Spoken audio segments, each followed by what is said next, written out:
am writing this under an appreciable mental strain, since by tonight I shall be no more.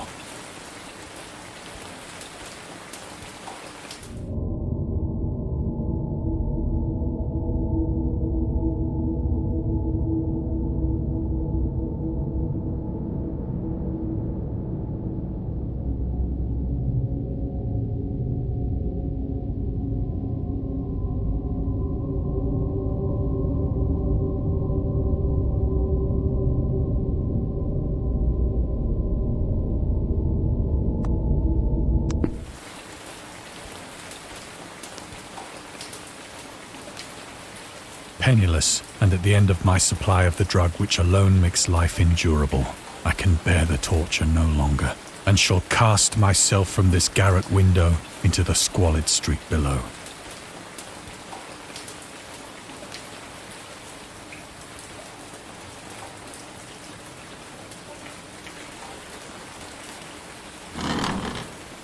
Do not think from my slavery to morphine that I am a weakling or a degenerate.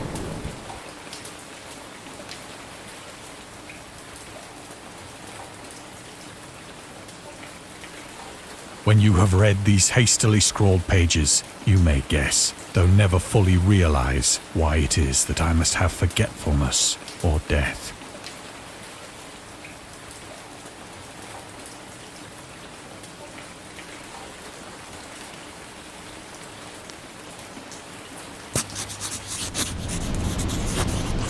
It was in one of the most open and least frequented parts of the broad Pacific that the packet of which I was supercargo fell a victim to the German sea raider.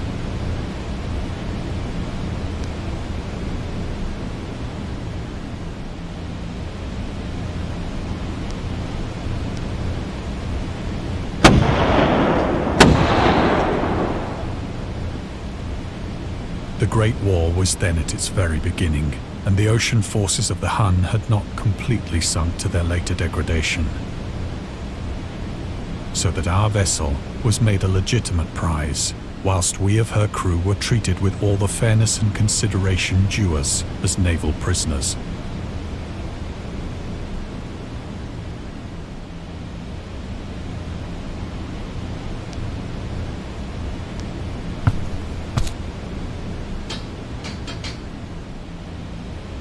So liberal, indeed, was the discipline of our captors, that 5 days after we were taken, I managed to escape alone in a small boat with water and provisions for a good length of time.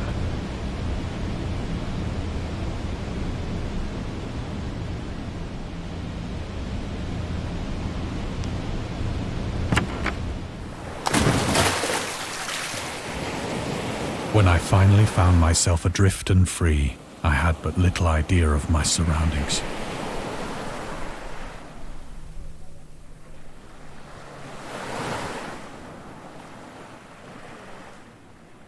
Never a competent navigator, I could only guess vaguely by the sun and stars that I was somewhat south of the equator. Of the longitude, I knew nothing, and no island or coastline was in sight.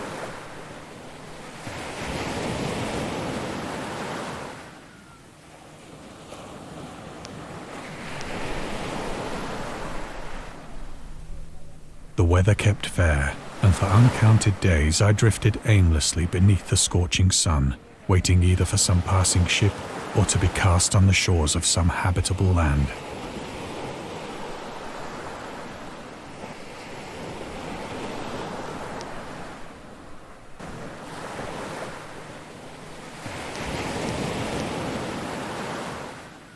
But neither ship nor land appeared, and I began to despair in my solitude upon the heaving vastness of unbroken blue.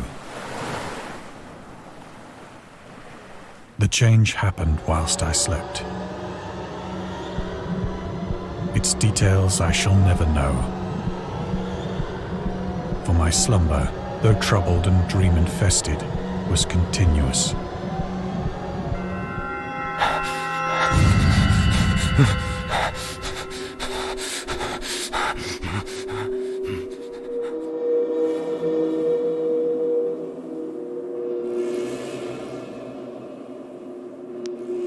When at last I awoke, It was to discover myself half sucked into a slimy expanse of hellish black mire, which extended about me in monotonous undulations as far as I could see, and in which my boat lay grounded some distance away.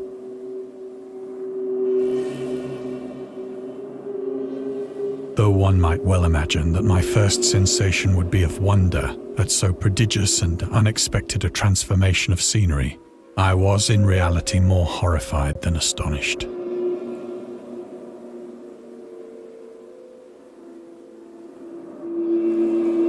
For there was in the air and in the rotting soil a sinister quality which chilled me to the very core. The region was putrid with the carcasses of decaying fish and of other less describable things which I saw protruding from the nasty mud of the unending plain. Perhaps I should not hope to convey in mere words the unutterable hideousness that can dwell in absolute silence and barren immensity.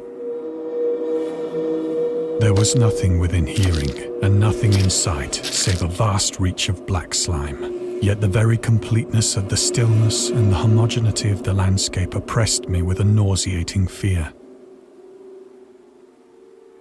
The sun was blazing down from a sky which seemed to me almost black in its cloudless cruelty, as though reflecting the inky marsh beneath my feet.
As I crawled into the stranded boat, I realized that only one theory could explain my position.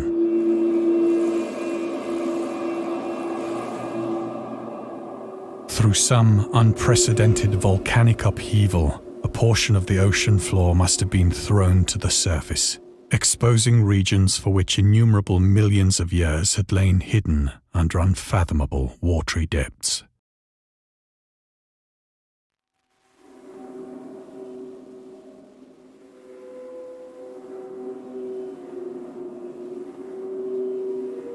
So great was the extent of the new land which had risen beneath me that I could not detect the faintest noise of the surging ocean, straining my ears as I might.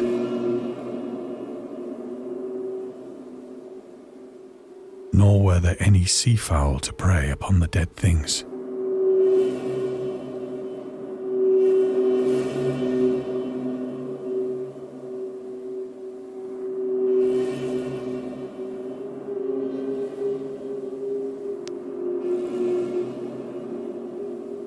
For several hours I sat thinking or brooding in the boat, which lay upon its side and afforded a slight shade as the sun moved across the heavens.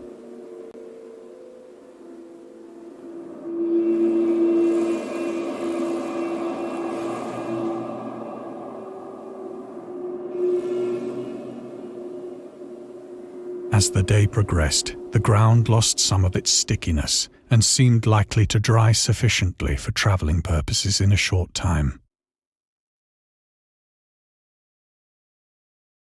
That night I slept but little, and the next day I made for myself a pack containing food and water, preparatory to an overland journey in search of the vanished sea and possible rescue.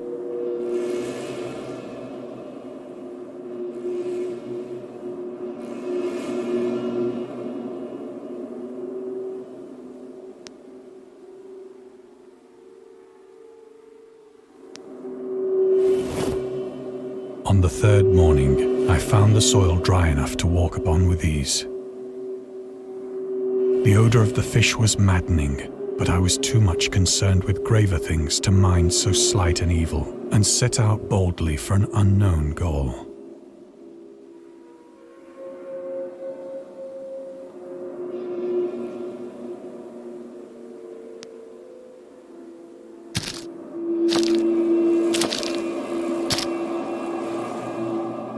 All day I forged steadily westward, guided by a faraway hummock which rose higher than any other elevation on the rolling desert.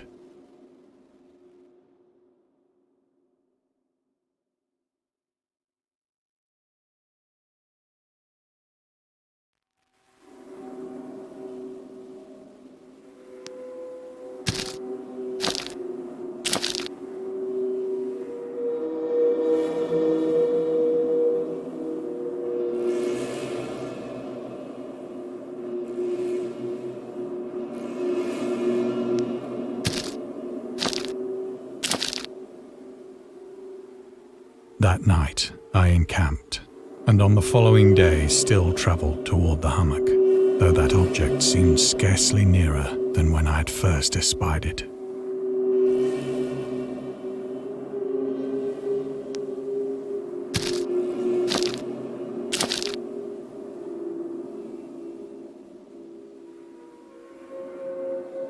By the fourth evening, I attained the base of the mound, which turned out to be much higher than it had appeared from a distance. An intervening valley setting it out in sharper relief from the general surface. Too weary to ascend, I slept in the shadow of the hill. I know not why my dreams were so wild that night. But ere the waning and fantastically gibbous moon had risen far above the eastern plain, I was awake in a cold perspiration, determined to sleep no more.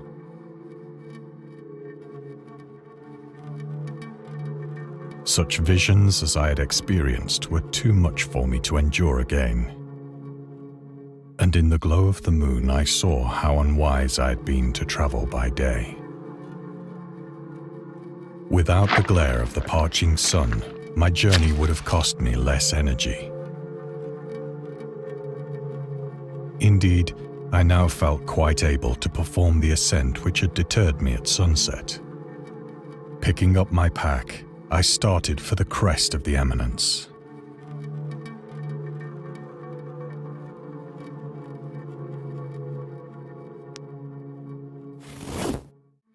I have said that the unbroken monotony of the rolling plain was a source of vague horror to me. But I think my horror was greater when I gained the summit of the mound and looked down the other side into an immeasurable pit or canyon, whose black recesses the moon had not yet soared high enough to illumine. I felt myself on the edge of the world, peering over the rim into a fathomless chaos of eternal night.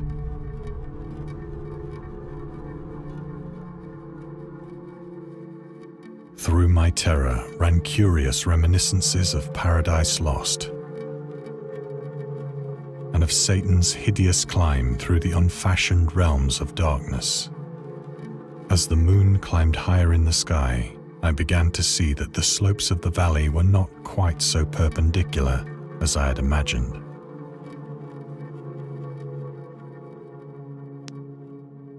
Ledges and outcroppings of rock afforded fairly easy footholds for a descent, whilst after a drop of only a few hundred feet, the declivity became very gradual.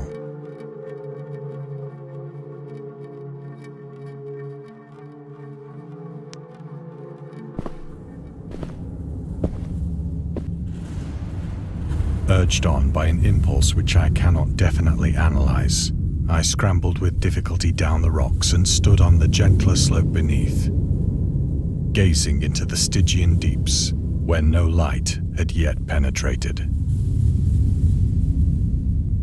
All at once, my attention was captured by a vast and singular object on the opposite slope, which rose steeply about 100 yards ahead of me. An object that gleamed whitely in the newly bestowed rays of the ascending moon.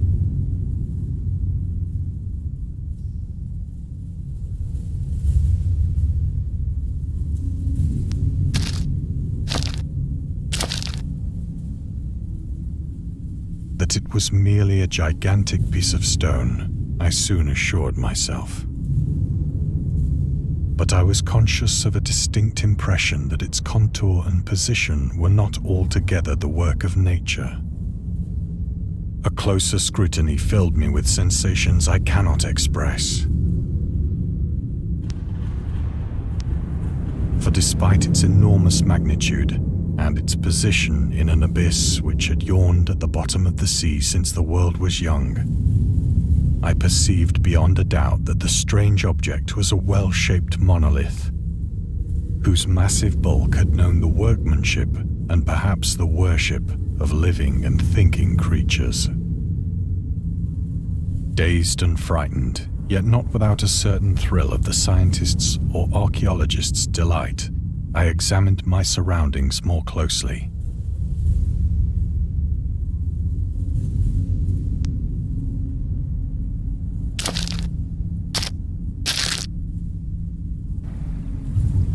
The moon, now near the zenith, shone weirdly and vividly above the towering steeps that hemmed in the chasm.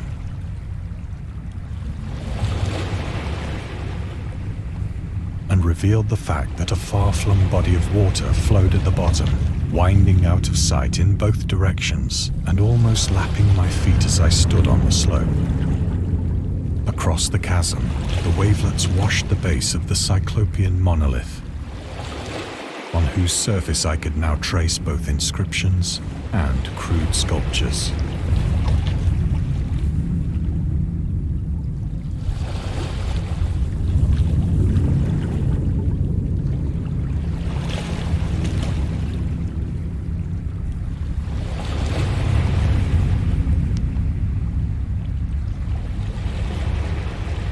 The writing was in a system of hieroglyphics unknown to me and unlike anything I had ever seen in books.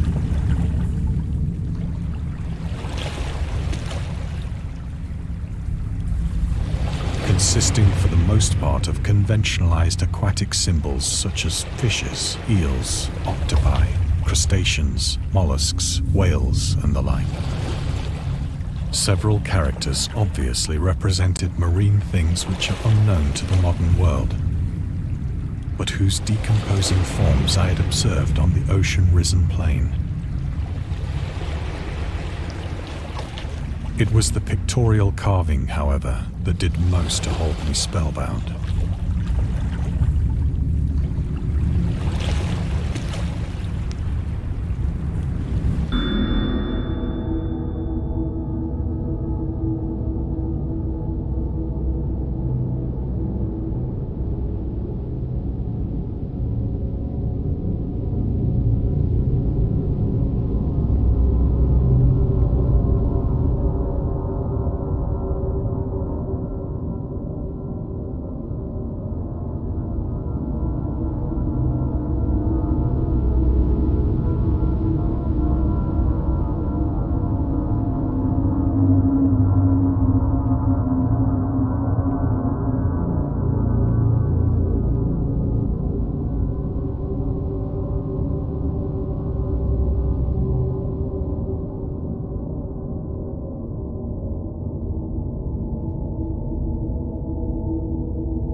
Plainly visible across the intervening water on account of their enormous size were an array of bas-reliefs whose subjects would have excited the envy of a doré.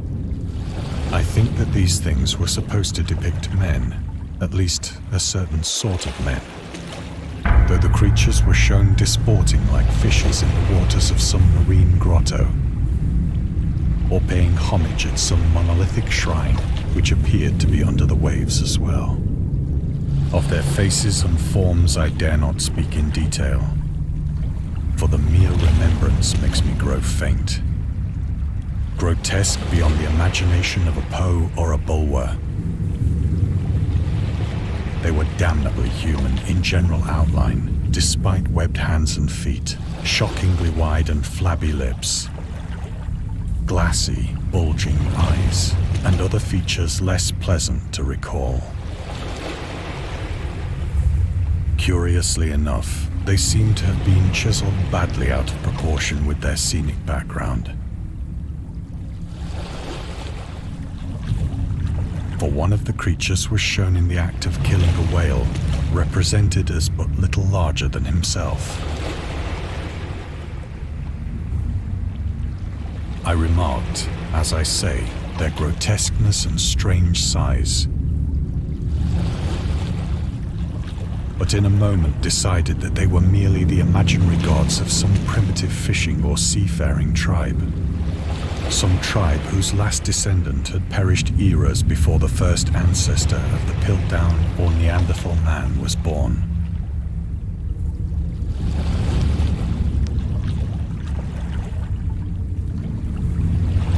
Awestruck at this unexpected glimpse into a past beyond the conception of the most daring anthropologist, I stood musing whilst the moon cast queer reflections on the silent channel before me.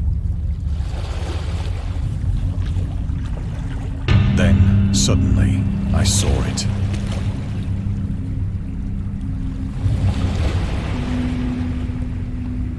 With only a slight churning to mark its rise to the surface, the thing slid into view above the dark waters. Polyphemus-like and loathsome, it darted like a stupendous monster of nightmares to the monolith, about which it flung its gigantic scaly arms, the while it bowed its hideous head and gave vent to certain measured sounds. I think I went mad then. Of my frantic ascent of the slope and cliff, and of my delirious journey back to the stranded boat, I remember little.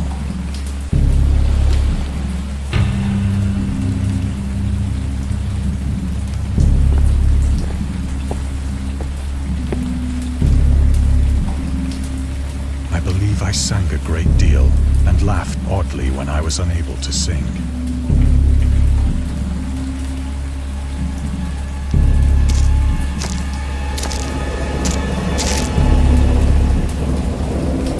I have indistinct recollections of a great storm sometime after I reached the boat.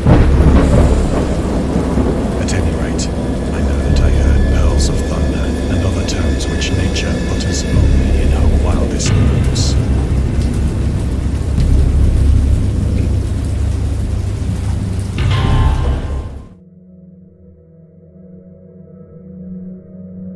When I came out of the shadows, I was in a San Francisco hospital, brought thither by the captain of the American ship which had picked up my boat in mid-ocean. In my delirium, I had said much, but found that my words had been given scant attention. Of any land upheaval in the Pacific, my rescuers knew nothing. Nor did I deem it necessary to insist upon a thing which I knew they could not believe.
Once I sought out a celebrated ethnologist and amused him with peculiar questions regarding the ancient Philistine legend of Dagon, the fish god.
But soon perceiving that he was hopelessly conventional, I did not press my inquiries.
It is at night, especially when the moon is gibbous and waning, that I see the thing. I tried morphine, but the drug has given only transient surcease and has drawn me into its clutches as a hopeless slave. So now I am to end it all, having written a full account for the information or the contemptuous amusement of my fellow men.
Often, I ask myself if it could not all have been a pure phantasm.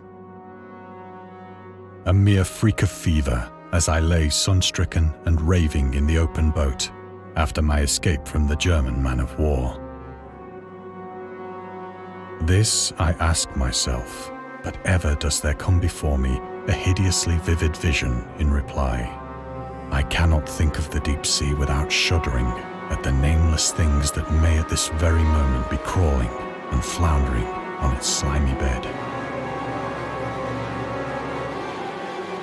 worshipping their ancient stone idols and carving their own detestable likenesses on submarine obelisks of water-soaked granite. I dream of a day when they may rise above the billows to drag down into their reeking talons the remnants of puny, war-exhausted mankind. Of a day when the land shall sink and the dark ocean shall ascend amidst universal pandemonium.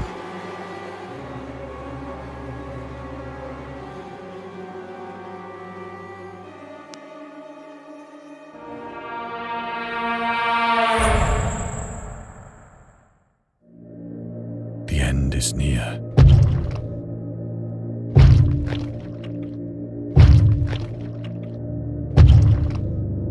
I hear a noise at the door, as of some immense slippery body lumbering against it.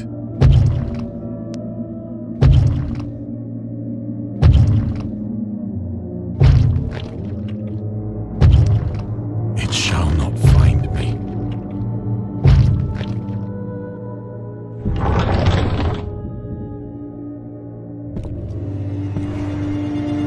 God, that hand!